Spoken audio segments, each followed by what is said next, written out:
everyone. Welcome to the Mount Holly Community Historical Museum event. Thank you. Never used one of these before. Right. We would like to welcome Dr. Nathaniel Kitchel back to give another presentation and updates on our Mount Holly Mammoth. Please give a warm welcome to Dr. Kitchel and enjoy the presentation.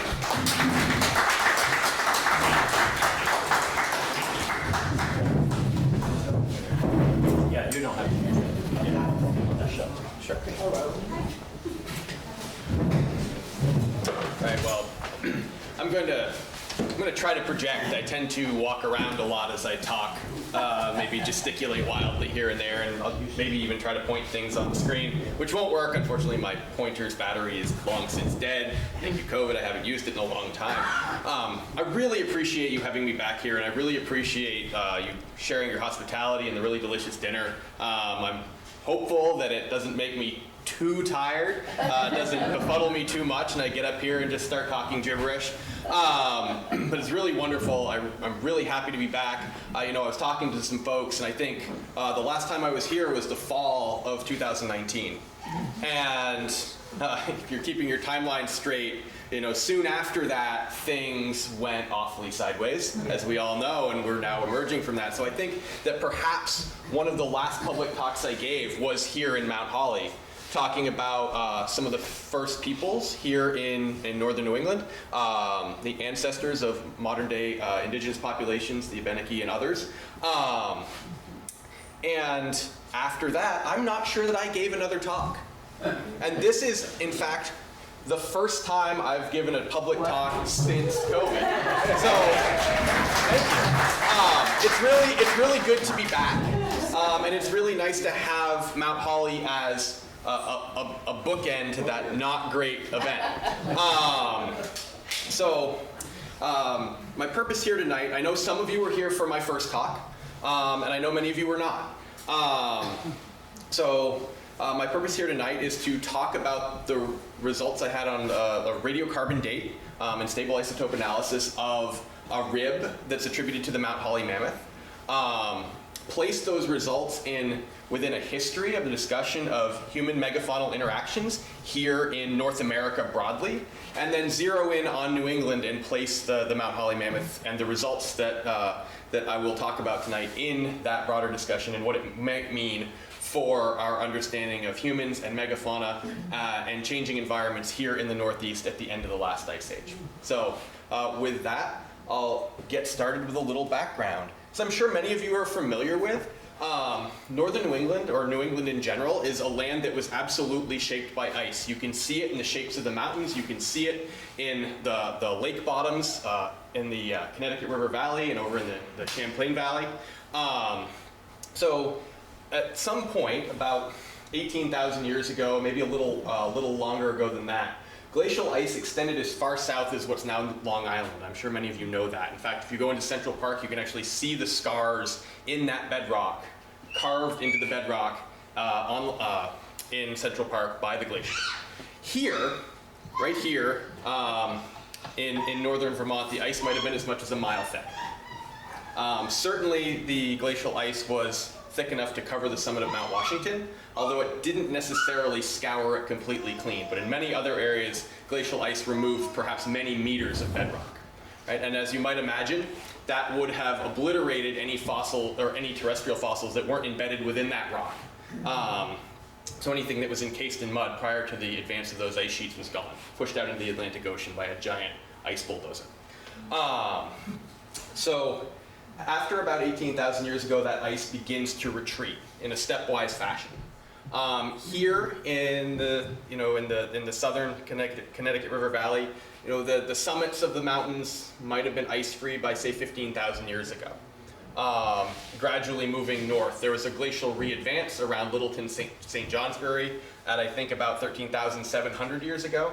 And then beyond that, the ice retreated north, eventually opening up the St. Lawrence Seaway, allowing the ocean to flood into what's now Lake Champlain, right, creating the Champlain Sea, which also gave rise or produced the possibility of the Vermont state marine fossil being there, a beluga whale. because the Champlain Sea was there. And this is what you're talking about, or this is what you're looking at, or what you need to think about when you think about New England at the end of the last ice age, after the retreat of glacial ice north of the St. Lawrence. So here in the Laurentian Highlands, there was probably still an ice sheet up here, but after that ice melted north of the St. Lawrence Seaway, that ocean intruded in all the way down into Champlain Sea, right here. And however, because of the weight of that glacial ice, it actually pushed the Earth's crust down. So certain areas along the coast of Maine and coastal New England were actually much lower than they are now, allowing even a lowered sea level to enter into much of central Maine. And we can see this by a specific sediment that was actually laid down underwater. And at its furthest extent, it probably came within 50 miles of Mount Katahdin, is right here. So a very, very, very different world. We're talking about New England being broadly a fairly narrow marine peninsula. And that was probably the environment that the Mount Holly Mammoth would have lived in, broadly. Notwithstanding all of the really complicated stuff going on with the Earth's crust rising and sea level rising, and which is moving faster and tilting and warping. But broadly speaking, this is a reasonable approximation, or maybe an unreasonable approximation of what what a map might have looked like back then. And after that ice, as we all know here in Mount Holly, in many places in North America, glaciated and not, there was a veritable menagerie of now extinct megafauna. Right? Mammoths, of course, mastodons, elephants, proboscideans, but also others, giant sloths, giant bison, an armadillo the size of a Volkswagen Beetle. Right? Here, also in New England, a giant elk or a giant moose called the stag moose. We know that here in New England there are caribou. In New York, as I mentioned to some folks, there was a muskox found, so quite an Arctic character. And also the predators that would have preyed on these animals that are also now extinct. Famously saber-toothed cats, but also the American lion, dire wolves, the short-faced bear, which I know I've mentioned here before. This is a bear that's thought to have hunted in packs, about a third again as big as a grizzly bear, as big as a brown bear, and with longer legs and much, much faster, possibly running as fast as 40 to 45 miles an hour. The first one in the picture? First animal? This one. Oh, Here. that one. This is a brown bear. Uh-huh. This is your short-faced bear. Okay. So an even it's like a grizzly bear on stilts, but fast. So truly terrifying. Also dire wolves, etc., etc. A whole host of creatures, most of which we don't have evidence for here in New England. Not necessarily because they weren't here, but simply because Pleistocene fossils are relatively rare in this region. They've been found in other parts of North and South America. So it's hard to know exactly what would have been where and when, but you can imagine, again, this very different landscape. Not only was the coastline different, not only was the landscape different, the vegetation different, but also the animals inhabiting the landscape were very, very different. No tar pits? Not here. Not like La Brea, which is very famous for its predator remains. Sure. You go to La Brea, there's a large number of saber-toothed cats and dire wolves, and it's probably because they were scavenging on the animals that got stuck and then got stuck themselves. Right. So it was drawing them in. But you're right. Preservation here is generally pretty poor. For various reasons, and I have a question. In For the sure. upper right corner, is that a map of Baja California and Central America? Yes, this is Mexico. And is that showing where these skeletons were also found? Yes, Okay. correct. And these examples of these animals have been found other places in North America as well. This just happens to be a particularly good visual representation that I like. So to the use. ice was Not that far south. not that far No. south, but okay, yeah. It's hard I don't know it as well off the top of my head. Certainly in the last glacial maximum, it extended as far south as Wisconsin, and the Rockies were Okay. largely glaciated, but Okay. most of the mid-continent was ice-free. So, not quite as extreme. And here, there it is. Here, after the ice, we also know that there were mammoths, right? And the cool thing about Mount Holly, right, is that being found in 1848, that's quite early. for the discovery of some of these mammoth remains. There were other proboscideans, there were other megafauna that had been found much earlier. But Mount Holly is among the first well-documented finds of mammoths in the Northeast and in North America in general.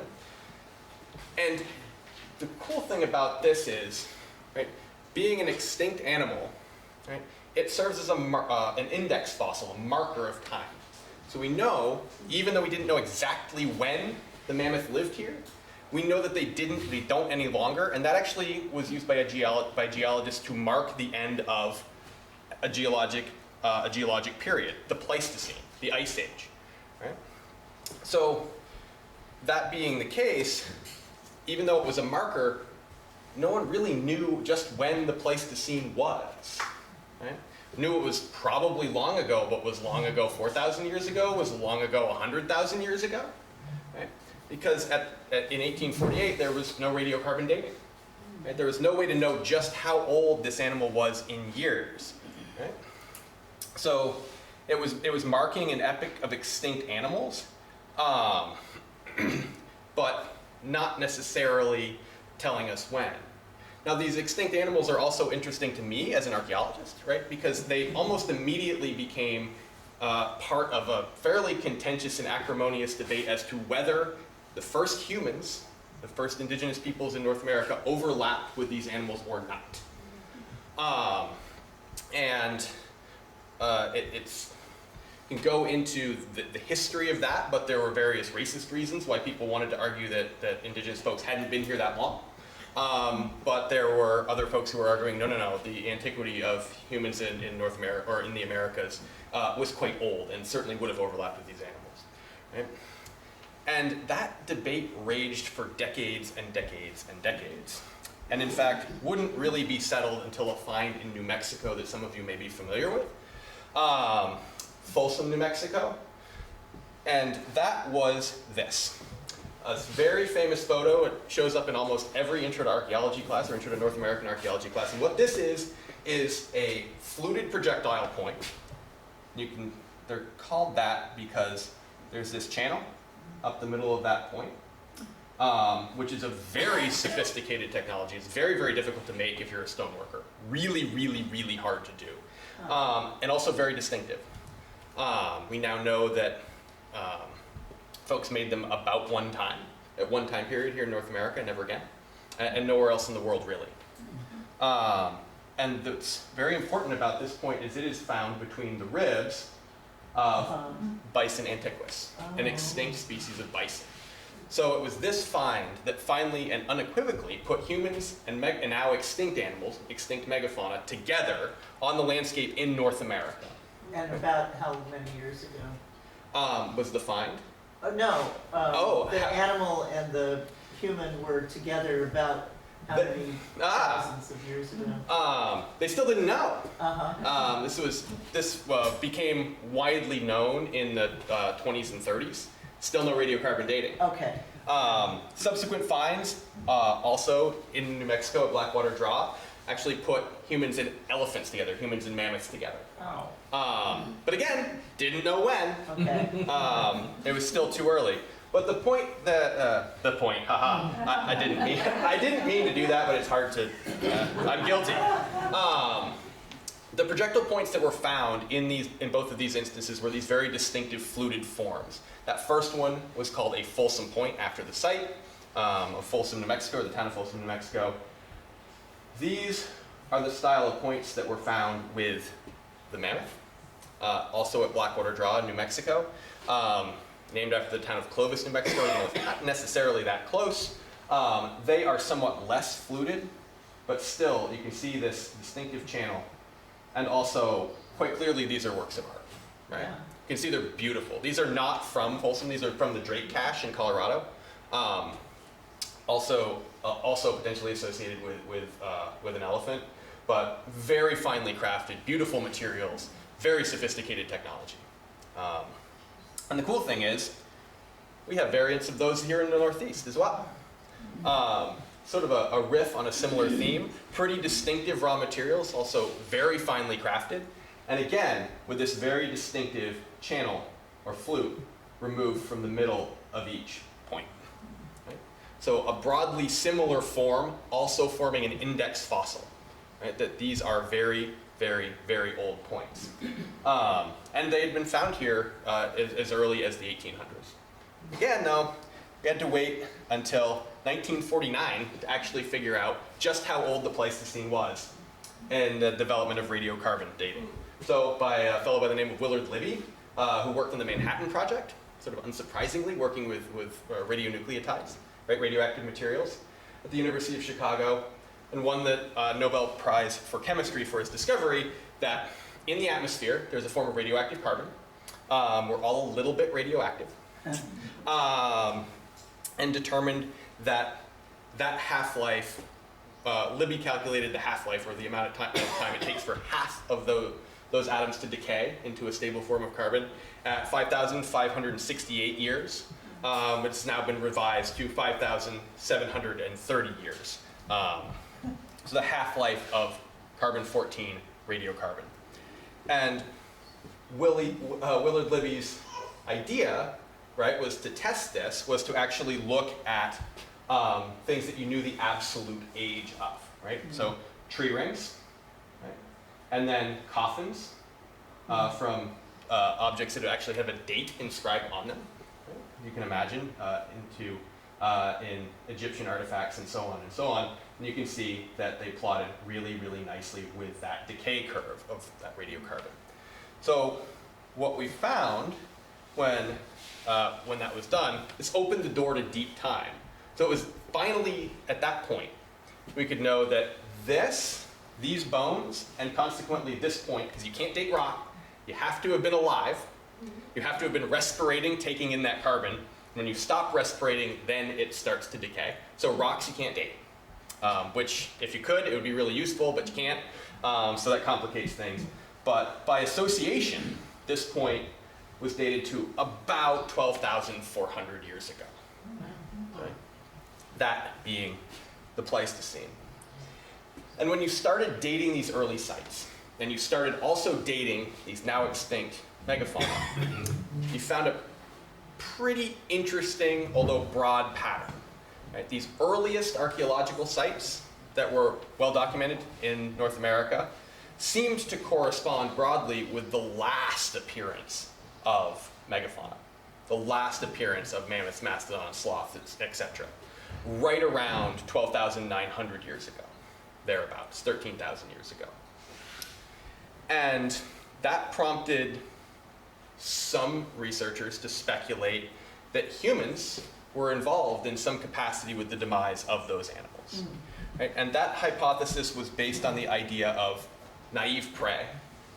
And that being that the first humans would have arrived into a landscape full of animals that had no idea that humans were some of the most dangerous predators on the planet. Right? They wouldn't have known to be afraid of them. And they would have been easily dispatched by hunters coming over from East Asia that were very well experienced in hunting these animals. They were familiar with them, familiar with their behavior, familiar with how to dispatch them and how to hunt them safely, what to do with the products from these animals, how to butcher them, how to eat them, and how to make the best use of them. Right? But the animals didn't know. Right?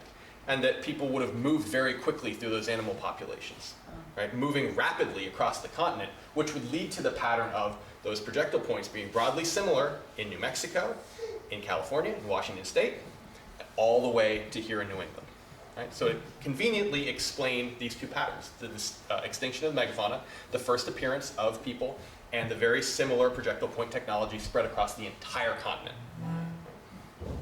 So a paleontologist at the University of Arizona, Paul Martin, I think in retrospect, unfortunately called this the blitzkrieg hypothesis, which was taken up also by archaeologists who then explained the radiation of humans through North America, as I said. Right? This has been rebranded as the overkill hypothesis. That is, humans are in some capacity responsible, either completely or in part, for the extinction of these animals. However, this is contested by an anthropologist and archaeologist named David Melzer and a paleontologist named Don Grayson, and said, hey, really, we don't have that many human megafaunal associations. It's hard to make an argument that humans were involved in the, in the extinction of these animals when we have very little evidence that they hunted them at all. Okay? And so, in a series of papers, Grayson and Melzer have continued to argue, it's like, yeah, we know that humans hunted them some, but how much? Right? And how, if they didn't hunt them that frequently, could they possibly be responsible for the extinction of these animals? Right? Enter that debate a former professor of mine, Todd Cerval and Nicole, right? Who have gone on to argue, hey, Grayson and Melzer, you said there's only 14 human mammoth or human megafaunal associations in North America, but that's a lot. Right? That's 13,000 years ago. How many of these things would you expect to find? Right? So they're 13,000 years old. There shouldn't be that many of them. Right? So 14 is a lot. And so there's been a lot of jockeying back and forth about just what constitutes a good, solid human megafaunal association. Right? How do you know that humans were involved in this with this animal in some capacity? How do you know that they were butchering it or hunting it or scavenging it or whatever the case may be? Right? And so there's been some pretty rigid guidelines set out in the literature to evaluate those claims.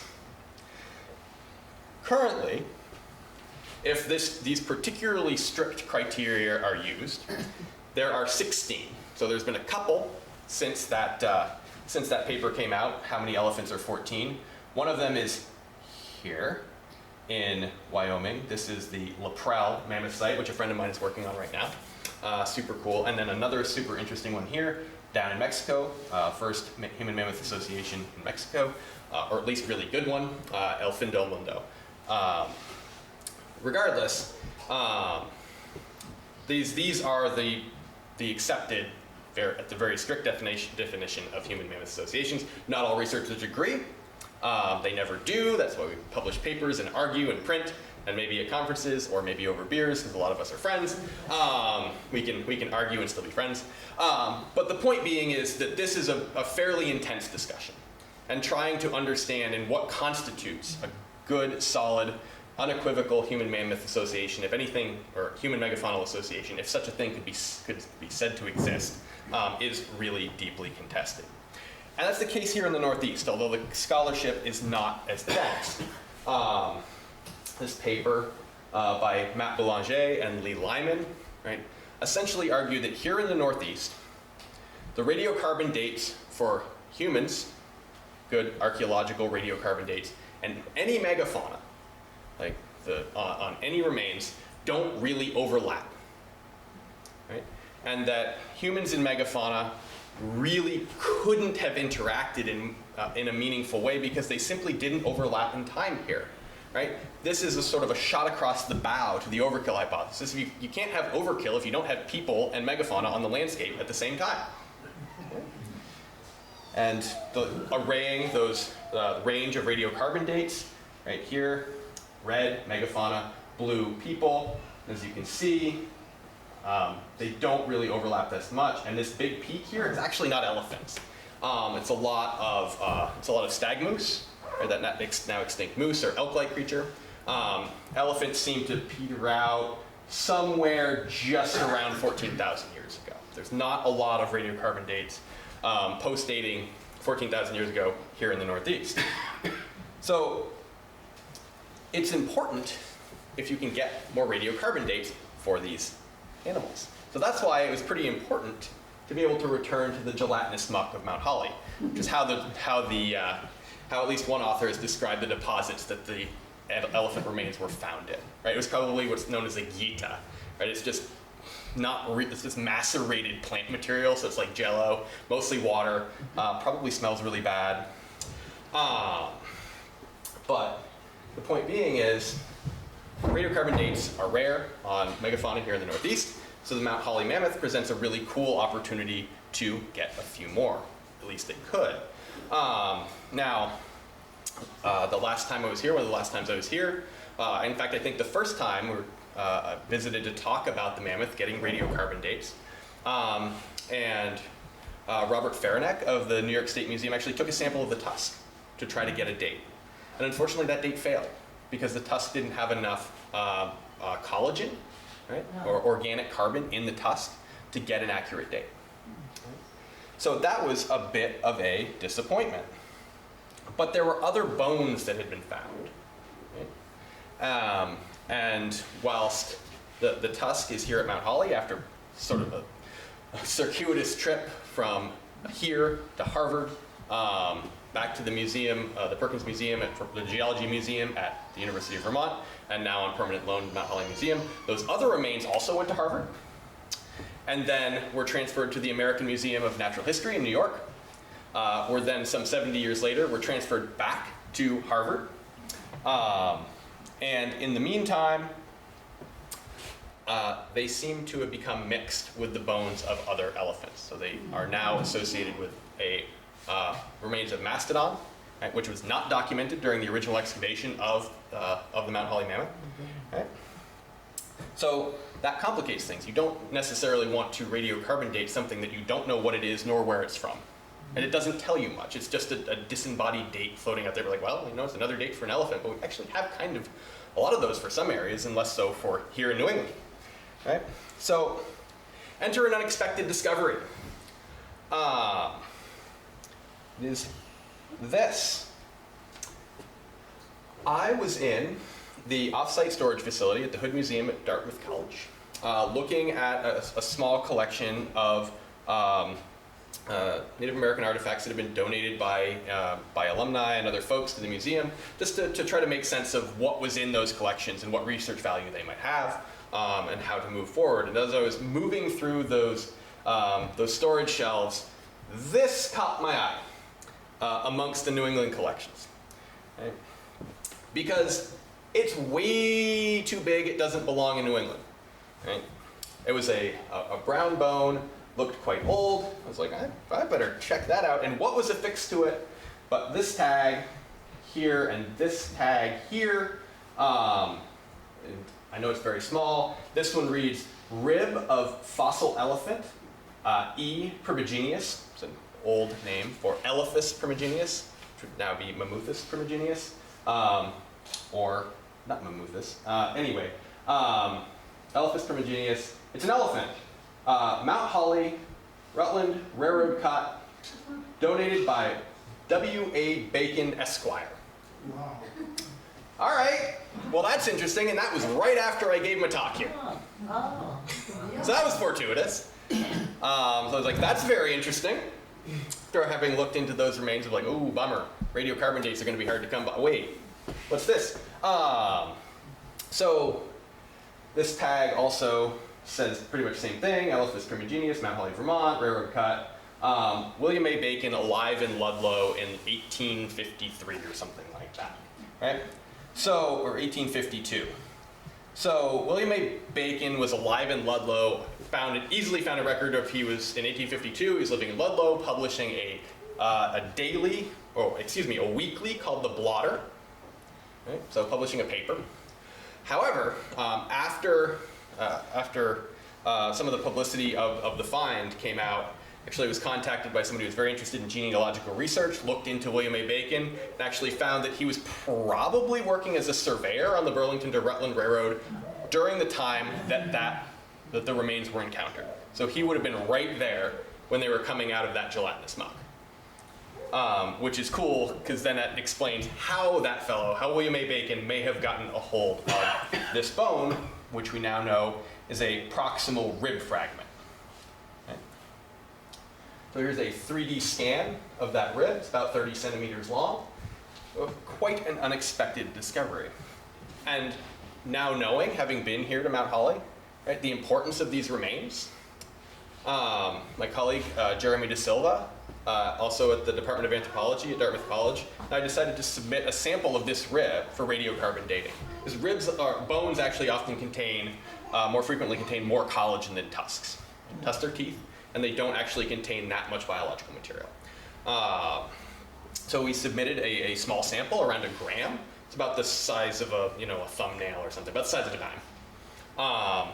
To the Center for Applied Isotope Studies at the University of Georgia for AMS, or Accelerator Mass Spectrometry Dating, and a more precise version of radiocarbon dating that Willard Libby came up with. And this resulted in an unexpected result. Not because we wouldn't expect humans and megafauna to overlap necessarily. Certainly we know that they did out west, and there are indigenous oral histories that speak to that here in New England as well. However, the pattern would indicate if you radiocarbon date an elephant, you're probably going to get a radiocarbon date around 14,000, 13,500 years ago. So get a informal office pool going, or at least mammoth researcher pool, like, what do you think this is going to come back at? And I was like, yeah, it's going to be like 13.7. It's going to be pretty old. Maybe 14,000, maybe 14.5. Not much older than that because there would be ice. Right? You can constrain it, but not too much. Well, this analysis returned a date of radiocarbon years. Radiocarbon years and calendar years are not exactly the same, but of 10,860 plus or minus 30, or 12,790 to 12,690 actual calendar years ago, within the 95% confidence interval. So that makes the Mount Holly Mammoth unexpectedly young. That's why it's an unexpected result. Mount Holly Mammoth is the youngest, most precisely dated proboscidean now in New England. There are other dates that overlap with the find here, the Berry Mammoth. 10,930 plus or minus 315. Right? So that's a big range. Right? That's the cool thing about the Mount Holly date is it's really tiny too. Right? And then there's a couple of others here at the Grimes Mastodon at 11,000 plus or minus 130. Right? But a little bit older as well. So this radiocarbon date makes the Mount Holly Mammoth one of 9 other proboscidean finds here in New England that have been radiocarbon dated. There are other elephant materials that have been documented in New England, including a tusk from Brattleboro, and there's one other in the state of Vermont that I'm still trying to track down, and the youngest yet dated, which is really, really cool. The other cool thing is it's one of the very few, it's the only one from an upland environment. Right? A number of these finds have been off the coast. Some of you might know, fishing vessels, if they're trawling, will occasionally drag up particularly teeth from the bottom of the ocean where they're well preserved. Or alternatively, also like Mount Holly, found in bogs, in this case in lower regions of Massachusetts and Connecticut and so on and so forth. So cool. Another interesting aspect of this particular animal. And for me as an archaeologist though, beyond this being the only radiocarbon dated elephant from Vermont, it brought humans and mammoths in the region much, much closer together. Not necessarily overlapping for certain, and certainly you cannot say that humans would have seen the Mount Holly Mammoth, but they are now closer together in time in this region, which had not really been demonstrated by material evidence before. So that is also very, very cool. So it has the best chance of temporal overlap of any known proboscidean in New England to have shared the landscape in some capacity with people. Now what that may mean, we don't know. We don't know if, like I said, we don't know if this mammoth or the people living then ever saw each other, but there's a better chance now than we would have thought of before. So that's very cool for me. Yeah? I was thinking that some of the things that have been identified, either at Dartmouth or Harvard, had marks on the bones, on the ribs, that had to do with some kind of a tool or some kind of a weapon or something being used on it. Yes, cut marks. I understand that upon examination of the tusk, I don't know about the ribs. A previous researcher thought maybe there were cut marks. Now, the thing about cut marks is they themselves are enormously controversial. In part because people have identified cut marks on some megafaunal remains or some animal remains that are very old, in excess of 30,000 years old. So what exactly we may be seeing is not unequivocally attributable to humans in a lot of people's minds. So, well, if that is true, that a lot of people are quite skeptical of that evidence. Yeah. That's part of what constitutes a good human mammoth or human elephant association, and quite contested. So this was very cool, and certainly here in New England, it's a very young radiocarbon date, and I think that's really interesting. When was the dating done On which? on the bone from Mount Holly? 2020 or 2019. Okay, Um, right after you talked to her. yeah, right after I talked here, found the rib, was like, gosh, someone should date that. We could do that. So it's an intriguing clue, but there's more to it than just that. Along with the radiocarbon analysis, we did a stable isotope analysis, in this case, stable nitrogen and stable carbon. A real quick primer on what that means. We all uptake different isotopes from the things that we eat, or from the air that we breathe, or the water that we drink. In this case, nitrogen is broadly equivalent to like whether you're a herbivore or a carnivore. So the more carnivorous you are, generally speaking, the higher your stable nitrogen 15 is. And the weird thing about mammoths is that they are really enriched in nitrogen way more so than they should be for herbivores. Except for the Mount Holly Mammoth, which is down here. So that's intriguing. It's not entirely clear why mammoths present that way.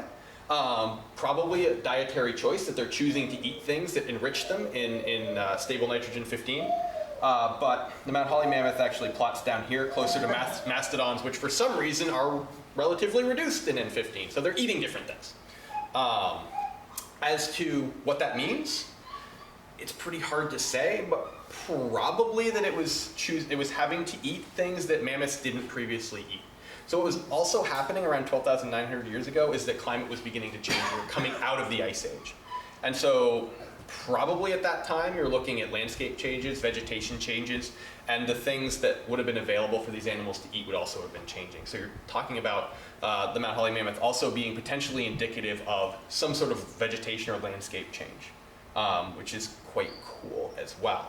So it's kind of unique in that regard as well. It's a kind of a mammoth of superlatives, if you will.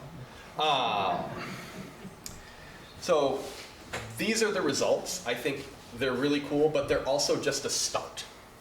Right? So I think throw out a few future directions. I would like to confirm the taxonomic identity of the rib. And what that means is, okay, so those materials at Harvard are indicated to be commingled with mastodons, right? No mastodon remains were indicated to have been recovered from the bog, but just how sure are we that everything was properly identified in 1848? No, we're not. So is it possible that there was also the remains of a mastodon in that bog? Yeah. Is it probable? No, probably not, but it's worth checking. And so a way of doing that, rather than expensive and complicated DNA analysis, is a technique called ZOOMS, zooarchaeology through mass spectrometry. Right? So you can look at the proteins in that bone and see if it's a mammoth or a mastodon. I'd like to do that. I'd like to get another date. Radiocarbon dates are often not exactly the same. I'd like to confirm these results. I also love to get additional radiocarbon dates for other megafauna in New England. We have one relatively late one. Maybe there's some others. Maybe those stag moose were hanging on for a bit longer. I don't know. But to try to populate that landscape that the Mount Holly Mammoth would have been living in. And then, of course, test the Mount Holly site for the presence of intact deposits capable of preserving intact remains, maybe through pond coring, through ice. We've started to make some first strides at that with, as some of you were involved in, this GPR, ground penetrating radar. I wanted to show these results, one, to show you how hard it is to interpret them. I think there's a misconception that you might actually see something in these results, but what you see is anomalies. You see changes in density, you see changes in dielectric constant, right, that interrupt the flow of these radio waves. But we did identify an anomaly here, and we can actually correlate that with a position in space on the bog. You can see it again here. What that might mean, I have no idea. If I was a gambling man, I would say it was a rock. But there are things at the bottom of this pond which are telling you that it hasn't been cleaned out. It wasn't completely dredged out during the construction of the railroad. Right? So there's potential for something to be down there. Pond cores would help answer that. Right? So there's a lot of different directions we can go with this. These results are pretty exciting and encouraging, and make those of us involved in this like excited to do more. But research is a stepwise process, so you don't want to necessarily dig too deeply into a bog without being 100% certain where you're going. It's really hard. But in any case, there are avenues forward, and I think that these results are super cool and really place the Mount Holly Mammoth on the map of both paleontologically and archaeologically, which is super duper cool. And with that, I will wrap it up, and thank you again for having me.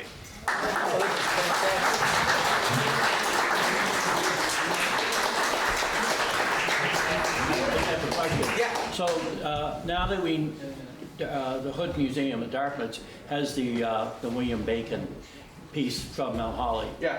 We'd like it back. I know. Is there a way of you sneaking it out of there in your lunch pay? Not if I would like to stay in the good graces of the college. I think they'd prefer going through official channels. Yeah.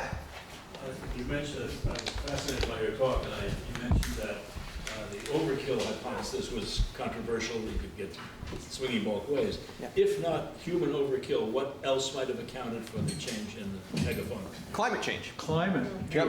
Climate change. Yeah. Certainly, at the end of the ice age, you can imagine that the climate was changing really, really rapidly, and that's the primary other culprit that's been indicated as responsible for the demise of megafauna. Is that simply the environment's changed in such an extreme way that it was no longer tenable for, or no longer possible for these animals to survive. Can you elaborate more? What about the climate that would have made a difference? So one of the primary hypotheses was put forward by a paleontologist by the name of Dale Guthrie, who has argued that during the Pleistocene you were actually looking at landscapes that were sort of patchy. He called them plaids. So there'd be like a patch of forest, and then savanna, and then grassland, right? A lot of different types of environments placed really closely next to each other. And in the Holocene, our epoch now, after the Ice Age, he described the environments as stripes, at least in North America. They do these broad swaths of like deciduous forest or of grassland and things like that. And he felt that those types of changes away from that patchwork were probably hard on these animals. And just even something as basic as those environments shifting really quickly. Right, so I talked about the stable isotopes, the Mount Holly Mammoth indicating it was eating different things. Right? Ecologically, that would probably indicate it was doing things that it wasn't necessarily happy with. But it was making choices that other mammoths hadn't been making in other places of the landscape. So it may have been stressed in some capacity and being forced into environments that were not ideal for it. Were other predators taking advantage of this? It's pretty hard to say. And this is where things get a bit more complicated, right? If you have basically humans only hunting mammoths and mastodons, and you have to implicate a trophic cascade, which is to say that if those animals went extinct, then the predators that were hunting them also went extinct. So what may have come, how that may have transpired is not necessarily clear. So for a time, if you're a predator and the animals are stressed, yeah, that's a great time until they're gone. And then you're quite stressed as well. So you can imagine. Then you meet the humans. Yeah. Well, yeah. Any talk of any excavation possibly, or wouldn't we know where to dig? I mean, that's the trick, right? The GPR only goes so far, and it. You just don't dig haphazardly. No, not ever for a paleontological site or an archaeological site, and certainly in a bog, it's tremendously difficult, as you can imagine. So you'd want to know exactly where to go, but you'd also want to have a really good reason for doing it. If there are indeed remains of the mammoth still in the bog, presumably they're safe there. And if you have a research question, you might want to go after them. But it would be tremendously difficult to get anything out of there. It's why there's very few earth-moving operations that run into these things, and railroads are one of them, is because railroads tend to go through and over in a way that most other things don't. I assume the railroad owns this property, is that correct? You know, I don't know. Patty, do you know who owns the, or is it the waters of the state? It all depends on where you're gonna dig. Yeah. There are property owners. One has already said, no, she doesn't want any party to come over, but, you know, so it depends on the property owner, it depends on the land. If they're wetlands, then we have to check with Rutland. We would have to get permission from the railroad if it's, depending on where we dig, if it's in the area. Because they did own quite a bit of property, because that was the Y where the turnaround. Yeah. Right, One of the lengths. but there are other places outside of that Y.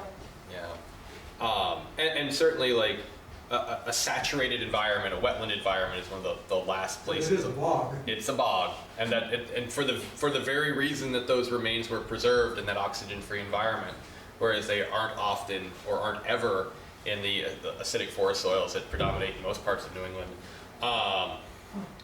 It's also what makes them really hard to get. So, I guess from my perspective, you know, we have these remains that are out in the world, and we can answer a lot of questions from them without going through the time, difficulty, and expense of trying to put a hole into a pond. Of course, it's rather expensive too. Yes, very. Do you have a bunch of graduate students that you need to? Not enough, and certainly the logistics of trying to drain a wetland,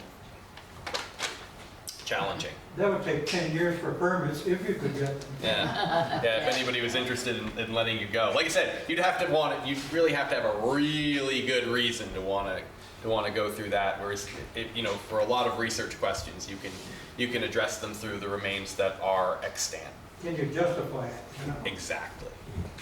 And can you justify it to yourself?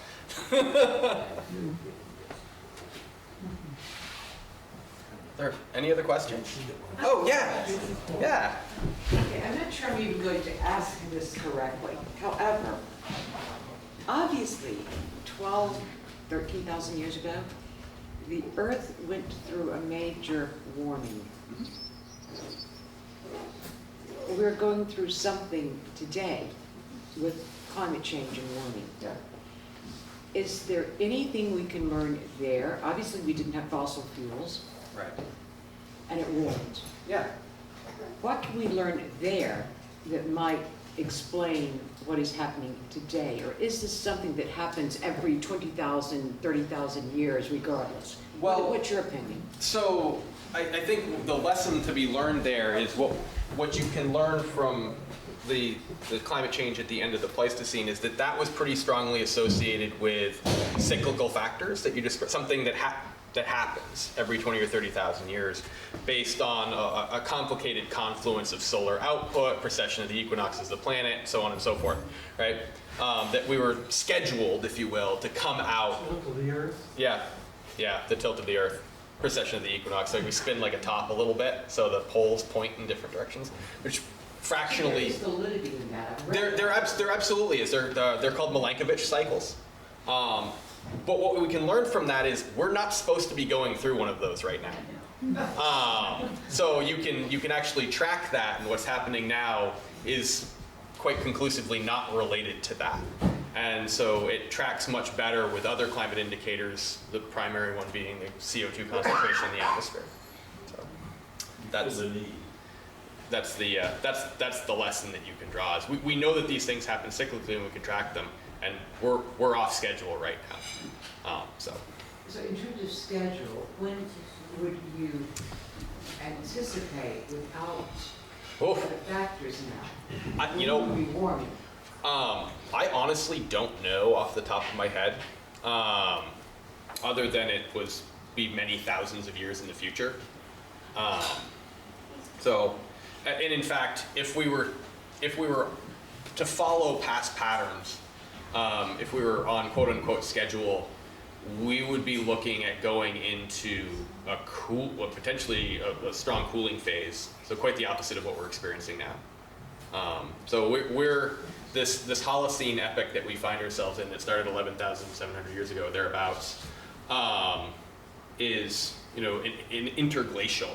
So this happened before during the Pleistocene, and they tend to last 10 to 15,000 years and then get cool again. And we're going in the opposite direction. So. I think we're gonna miss it. Might miss it.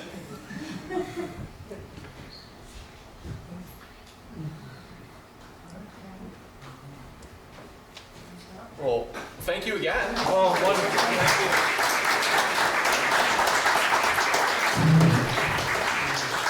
What a great presentation.